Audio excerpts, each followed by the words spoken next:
जय हिंद साथियों। मैं अनिल माथुर स्वागत करता हूं आपका आपके अपने YouTube channel my dollar creation में। दोस्तों, आज का हमारा टॉपिक है मौर्य साम्राज्य। मौर्य साम्राज्य की इतिहास एवं उत्कर्ष से संबंधित महत्वपूर्ण प्रश्नों की श्रृंखला आज हम लोग पार्ट 4 लेकर हाजिर हैं। पार्ट 1 में मौर्य साम्राज्य से संबंधित आपको विस्तृत जानकारी मिलेगी। पार्ट 2 पार्ट 3 में मौर्य साम्राज्य की इतिहास एवं उत्कर्ष से संबंधित महत्वपूर्ण प्रश्नों की श्रृंखला है, जिसका लिंक आपको वीडियो डिस्क्रिप्शन में मिल जाएगा। अगर आप हमारे होम पेज में जाते हैं, प्लेलिस्ट में जा करके आपको वहाँ पर प्लेलिस्ट मिल जाएगी। उसमें अन्य इतिहास से संबंधित आपको वीडियो भी मिलेगी, जिनको आप देखें और अपने दोस्तों मित्रों के साथ शेयर करें। तो दोस्तों, चलिए शुरू करते हैं आज का वीडियो और देखते हैं पहला प्रश्न क्या कह रहा है। दोस्तों, अगर आपको वीडियो अच्छा लगता है तो आप वीडियो को लाइक और शेयर करना ना भूलें अपने दोस्तों और मित्रों के साथ, और बेल आइकन ज़रूर दबा लें ताकि आपको आगे आने वाले वीडियो का नोटिफिकेशन भी मिलता रहे। तो चलिए शुरू करते हैं पहला प्रश्न। तो आज के वीडियो का पहला प्रश्न है, निम्नलिखित में से किस एक अभिलेख में अशोक के व्यक्तिगत नाम का उल्लेख मिलता है? कालसी, रोमनदेही, विशिष्ट कलिंग, राजादेश, मास्की। तो दोस्तों, जो क्या नाम बोलते हैं, मास्की अभिलेख है, उसमें जो अशोक है उनके व्यक्तिगत नाम का उल्लेख मिलता है। तो इसका ऑप्शन डी सही हो जाएगा। क्या सही हो जाएगा? ऑप्शन डी सही हो जाएगा। चलिए देख लेते हैं इससे संबंधित कुछ इंपॉर्टेंट फैक्ट। अशोक का इतिहास हमें मुख्यतः उसके अभिलेखों से ही ज्ञात होता है। उसके अभी तक 40 से अधिक अभिलेख प्राप्त हो चुके हैं। मास्की, गुर्जरा, नेतूर एवं उडिगोलम के लेखों में अशोक का व्यक्तिगत नाम मिलता है। तो कहाँ कहाँ अशोक का व्यक्तिगत नाम मिलता है? मास्की, गुर्जरा, नेतूर, उडिगोलम। कहाँ कहाँ? मास्की, गुर्जरा, नेतूर, उडिगोलम।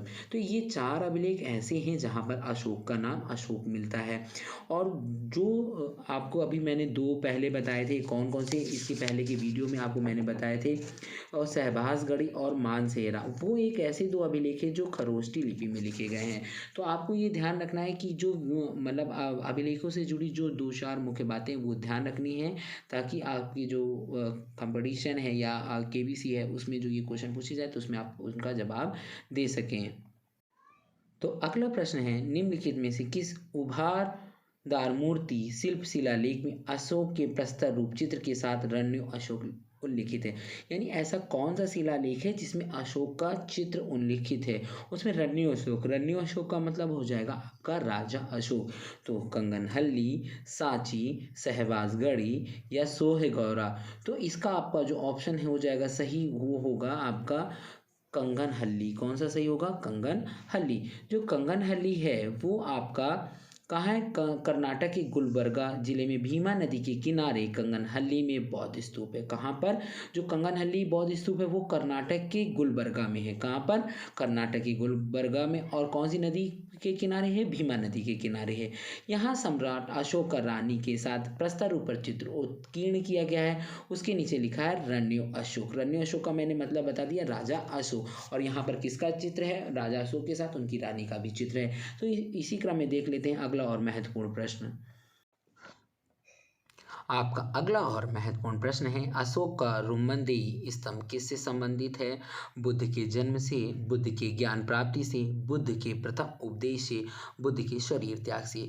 तो दोस्तों, अशोक ने अपने राज्याभिषेक के 20 वर्ष बाद लुम्बिनी की यात्रा की तथा वहां एक शिला स्तंभ यानी रुमनदेही लघु स्तंभ लेख स्थापित किया। बुद्ध की जन्मभूमि होने के कारण लुम्बिनी ग्राम का भोग माफ कर दिया गया तथा भू राजस्व को 1/6 से घटाकर 1/8 कर दिया गया। तो इसका मतलब हो जाएगा जो ये स्तंभ है वो किससे संबंधित हो जाएगा? वो बुद्ध के जन्म से संबंधित हो जाएगा। और अशोक ने लुम्बिनी की यात्रा कब की थी? जब उनका राज्याभिषेक हुआ था उसके 20 वर्ष बाद। वहाँ पर उन्होंने क्या क्या किया था? उन्होंने वहाँ पर ग्राम का भोग माफ कर दिया था तथा भू राजस्व को घटाकर 1/6 से 1/8 कर दिया था। तो चलिए देख लेते हैं इसी क्रम में अगला और महत्वपूर्ण प्रश्न। अगला प्रश्न है, गुर्जरा लघु शिलालेख जिसमें अशोक का नाम उल्लेख किया गया है कहाँ स्थित है? उत्तर प्रदेश के मिर्ज़ापुर ज़िले में, मध्य प्रदेश के दतिया ज़िले में, राजस्थान के जयपुर ज़िले में या चंपारण ज़िले में। तो दोस्तों, अशोक का नाम उल्लेख करने वाला गुर्जरा जो लघु शिलालेख है वो मध्य प्रदेश की दतिया में स्थित है। कहाँ स्थित है? मध्य प्रदेश के दतिया में, यानी ऑप्शन बी आपका बिल्कुल करेक्ट हो जाएगा। और इनकी जो अशोक का नाम उल्लेख करने वाले और भी अभिलेख है वो कौन कौन से हैं? मास्की, गुर्जरा, नेतुर एवं उडेगोलम। ठीक है, कौन कौन से हैं? मास्की, गुर्जरा, नेतुर एवं उडेगोलम। तो जो आपका जो मास्की है वो आपका कहाँ पड़ता है? मास्की अभिलेख भी आपका जो कर्नाटक है उसके रायचूर जिले में स्थित है। तो मास्की, गुर्जरा और नेतुर और उडेगोलम वहाँ पर अशोक का नाम का उल्लेख किया गया था। तो इसी क्रम में हम लोग देख लेते हैं अगला प्रश्न। अगला और पांचवा महत्वपूर्ण प्रश्न है, उस स्तंभ का क्या नाम है जिसमें अशोक ने स्वयं को मगध का सम्राट बताया है? मास्की का लघु स्तंभ, रोमंदेई स्तंभ, क्वीन स्तंभ, भाब्रू स्तंभ। भाब्रू स्तंभ वैराट नगर में स्थित है। इसमें अशोक ने स्वयं को क्या बताया है? मगध का सम्राट बताया है। यही अभिलेख अशोक को बौद्ध धर्मावलंबी प्रमाणित करता है। यानी ये जो अभिलेख है कौन सा? भाब्रू वाला, भाब्रू स्तंभ वाला, यही अशोक को क्या बताता है? बौद्ध धर्मावलंबी बताता है। और ये कहाँ स्थित है? आपका वैराट। वैराट कहाँ है? आपका राजस्थान में। तो चलिए देख लेते हैं अगला और महत्वपूर्ण प्रश्न क्या हमसे कह रहा है। तो अगला और बहुत ही महत्वपूर्ण प्रश्न है, कालसी क्यों प्रसिद्ध है? बौद्ध चैत्यों के लिए, फारसी सिक्कों के कारण, अशोक के शिलालेख के कारण या गुप्तकालीन मंदिरों के कारण? तो जो कालसी है वहाँ पर भी आपका क्या मिला है? एक अभिलेख मिला, तो इसलिए यह प्रसिद्ध है। और जो आपका कालसी है वो कहाँ पर है? वो है आपका उत्तराखंड के देहरादून जिले पर, यानी उत्तराखंड यानी यूके के देहरादून जिले में स्थित है। और कालसी का महत्व भी इसीलिए बढ़ गया है क्योंकि अब यहाँ पर जो है अशोक का शिलालेख मिला है, इसलिए इसका महत्व बढ़ गया। अगर आपसे पूछे कालसी कहाँ स्थित है तो आप बता देंगे कि उत्तराखंड के देहरादून जिले में स्थित है। अगला और बहुत ही महत्वपूर्ण प्रश्न है, कलिंग युद्ध की विजय तथा क्षत्रियों का वर्णन अशोक के किस शिलालेख में है? तो शिलालेख प्रथम, शिलालेख दूसरा, शिलालेख आठवां या शिलालेख 13वां। तो दोस्तों अशोक ने अपने जीवन में राजस्व के बाद एकमात्र युद्ध लड़ा, कौन सा? कलिंग का युद्ध, और उसमें उसकी विजय हुई। तो जो ये कलिंग के युद्ध का वर्णन है वो आपको कहाँ से पता चलता है? जो शिलालेख 13वां है, कौन सा है? 13वां शिलालेख, यानी ऑप्शन डी करेक्ट हो जाएगा। कौन सा शिलालेख? 13वां शिलालेख। और ये पहली एक बड़ी घटना थी जब अशोक का जो मतलब क्या बोलते हैं उसका राज्याभिषेक हुआ था, उसके बाद ये सबसे बड़ी घटना थी। और यह घटना अशोक के शासनकाल के 8 वर्ष बाद, कितने वर्ष बाद? 8 वर्ष बाद घटित हुई थी। कब हुई थी? 261 ईसा पूर्व, 261 ईसा पूर्व में। कब? 261 ईसा पूर्व में कलिंग युद्ध की घटना घटित हुई थी और अशोक के शासनकाल के 8वें वर्ष। और उसको कहते हैं, अशोक को इस युद्ध में इतनी दुख और पीड़ा हुई कि उसने पश्चाताप करने के लिए बौद्ध धर्म को अपना लिया था। तो चलिए देख लेते हैं अगला और महत्वपूर्ण प्रश्न। तो अगला और बहुत ही महत्वपूर्ण प्रश्न है, अशोक के किस शिलालेख में संगम राज्य के विषय में हमें सूचना मिलती है? पहला और 10वां शिलालेख, पहला और 11वां शिलालेख, दूसरा और 13वां शिलालेख, दूसरा और 15वां शिलालेख। तो जो अशोक का दूसरा और 13वां शिलालेख है उसमें हमें संगम राज्यों, जैसे उसमें कौन कौन से राज्य थे? चोल, पांड्य, सतीयपुत्र, केरलपुत्र सहित ताम्रपर्णी, ताम्रपर्णी कौन? के आपका श्रीलंका, उसकी भी सूचना मिलती है। तो वो अभिलेख कौन सा था? वो अभिलेख था आपका दूसरा और 13वां शिलालेख, और इसका ऑप्शन यानी सी करेक्ट हो जाएगा। तो जो संगम राज्य थे उसमें कौन कौन से थे राज्य? चोल, पांड्य, सतीयपुत्र और केरलपुत्र। तो अगला और बहुत ही महत्वपूर्ण प्रश्न है, निम्नलिखित में से किस दक्षिणी राज्य का उल्लेख अशोक के अभिलेखों में नहीं है? चोल, पांड्य, सतीयपुत्र, सातवाहन। तो हम लोगों ने अभी कई प्रश्न किए हैं, उसमें मैंने बताया है कि जो अशोक के शिलालेख मिले उसमें हमें चोल, पांड्य, सतीयपुत्र, केरलपुत्र और ताम्रपर्णी का विवरण मिलता है। तो इसमें जो आपका ऑप्शन हो जाएगा सातवाहन, वो बिल्कुल करेक्ट हो जाएगा, यानी डी ऑप्शन आपका करेक्ट हो जाएगा। तो डी ऑप्शन आपका इसमें हम लोग करेक्ट करते, डी ऑप्शन लगा देते हैं, डी ऑप्शन करेक्ट हो गया, यानी सातवाहन हो जाएगा इसका आंसर। चलिए देख लेते हैं अगला और महत्वपूर्ण प्रश्न। तो 10वां और महत्वपूर्ण प्रश्न है आपका, टालमी फिलाडेल्फिया जिसके साथ राजा अशोक के राज ने मतलब जो राज एक राजा दूसरे राजा के साथ संबंध रखते थे, राजनयिक संबंध जिसे कहते थे, यानी विदेश संबंध। हम लोग इस समय विदेश मंत्री होते, उस समय राजनयिक संबंध होते थे। तो वो कहाँ का शासक था? साइरोन, मिस्र, मकदूनिया या सीरिया। जो आपके टालमी फिलाडेल्फिया थे ये आपके थे मिस्र के शासक। कहाँ के शासक थे? मिस्र के शासक। और तो कहते हैं जो राजा अशोक हैं उनके 5 विदेशी राज्य, 5 यवन राज्य उनसे भी बेहतर संबंध थे। तो वो हम 5 यवन राज्यों को देख लेते हैं कौन कौन से थे। मौर्य शासक अशोक के 13वें शिलालेख से यह ज्ञात होता है कि अशोक के 5 यवन राजाओं के साथ महत्वपूर्ण संबंध थे, जिनमें अंतियोग, यानी अंतियोग हम भारत में कहते थे और वहाँ पे उनका क्या नाम था? एंटियोकस द्वितीय। थियोस जो कहाँ के शासक थे? सीरिया के शासक थे। और एंटियोकस का जो आपको विवरण मिलेगा वो बिंदुसार के साथ भी मिलेगा। उन्होंने उनसे 3 चीज़ें मांगी थी तो 2 चीज़ें मिल गई थी उन्हें, और वहाँ पे जो क्या नाम बोलते हैं राजदूत थे वो उन्होंने नहीं दिया था। और तुरमय या तुरमाय, तो तुरमाय या तुरमय को ही हम लोग क्या बोलते हैं? टालमी फिलाडेल्फस। क्या बोलते हैं? टालमी फिलाडेल्फस। ये मिस्र के शासक थे। और अंतकिनी का विदेश में क्या नाम था? एंटीगोनस गोनतास। एंटीगोनस गोनतास मैसेडोनिया या मकदूनिया का राजा था। और मैसेडोनिया के ही कौन राजा थे? आपके अलेक्जेंडर यानी सिकंदर महान। तो उसका क्या नाम है? जो अंतकिनी, और वहाँ पे क्या नाम था? एंटीगोनस गोनतास। आगे कौन है? मग। जो मग है वो कहाँ के शासक थे? साइरीन के शासक थे। और अलिक सुंदर यानी अलेक्जेंडर एपाइरिस या एपीरस का राजा था। कहाँ का था? एपाइरिस या एपीरस का राजा था। तो इस प्रकार जो अशोक थे उनके विदेशों में भी बहुत अच्छे संबंध थे, और वो मैंने 5 जो राजा थे उनका नाम बता दिया है। भारत में उनका क्या नाम था और विदेशों में उनका क्या नाम था। इसको आप अपनी डायरी या अपनी नोटबुक में कहीं पे भी नोट कर लें जहाँ पर आप बताते लिखते हो। ये बहुत ही अच्छा प्रश्न है। चलिए देख लेते हैं इसी क्रम में अगला प्रश्न। तो अगला प्रश्न है, यूनानी राजदूत मेगस्थनीज भारत में किसके दरबार में आए थे? अशोक, हर्षवर्धन, चंद्रगुप्त मौर्य या हेमू। तो दोस्तों आप सबको पता होगा कि ये जो आए थे वो चंद्रगुप्त मौर्य के दरबार में आए थे, और इनको किसने भेजा था? सेल्यूकस निकेटर ने भेजा था। और कहते हैं कि जो ये आपके मेगस्थनीज हैं ये इसके पहले भी एक मतलब राज्य था अराकोशिया, वहाँ के ये राजदूत थे। कहाँ के? अराकोशिया के। तो चलिए देख लेते हैं इसी क्रम में अगला प्रश्न।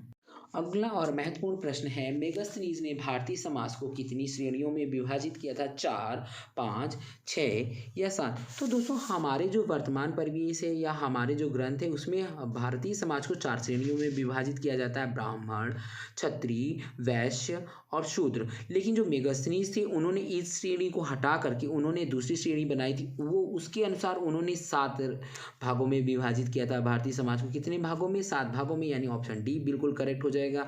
और वो 7 कौन कौन से थे? दार्शनिक, कृषक, पशुपालक, कारीगर, योद्धा, निरीक्षक एवं मंत्री।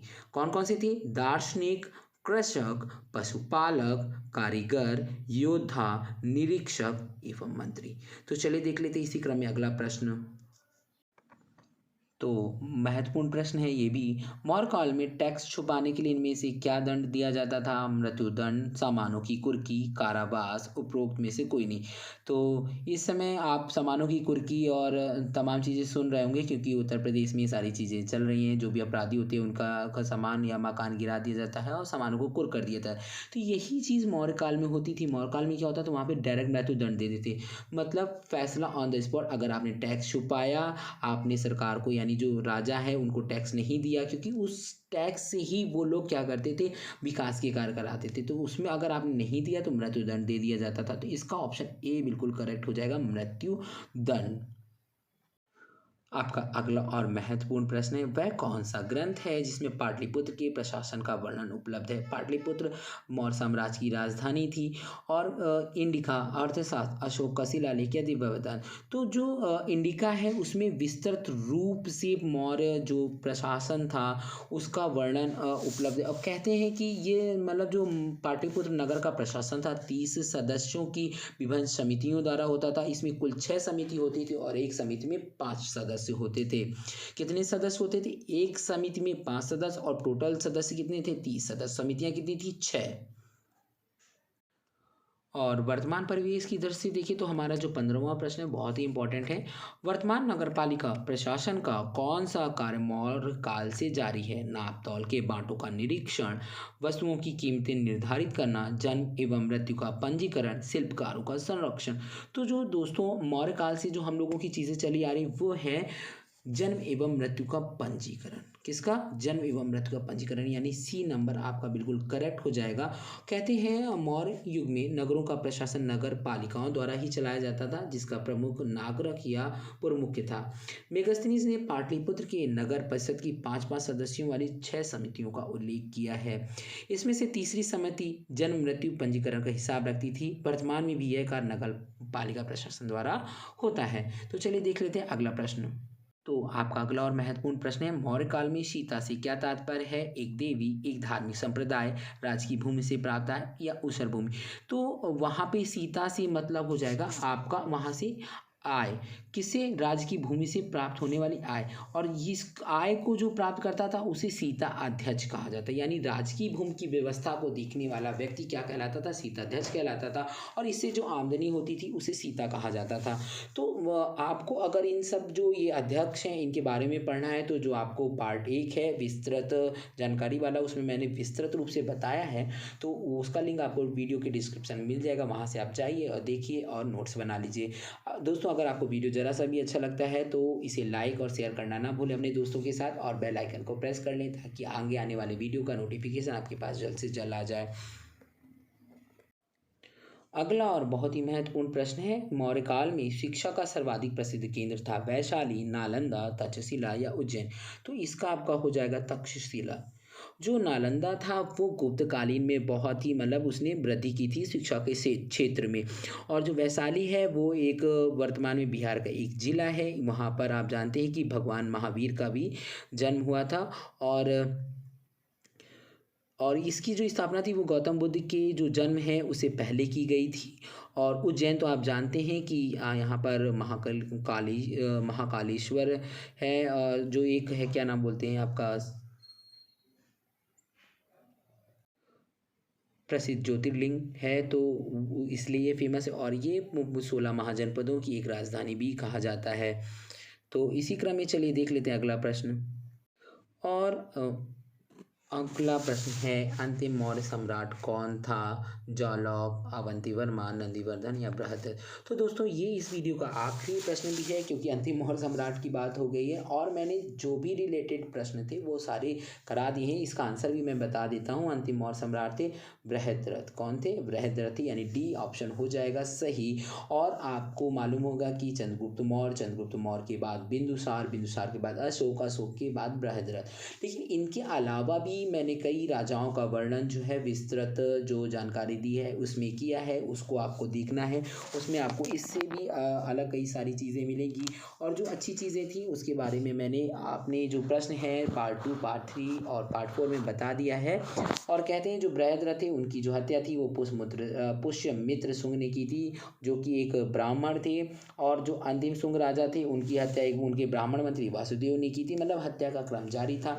तो दोस्तों मौर्य साम्राज्य यहीं पर ख़त्म होता है और चारों पार्ट हैं वो आपको देखने, तभी आपको पूरा क्लियर हो पाएगा।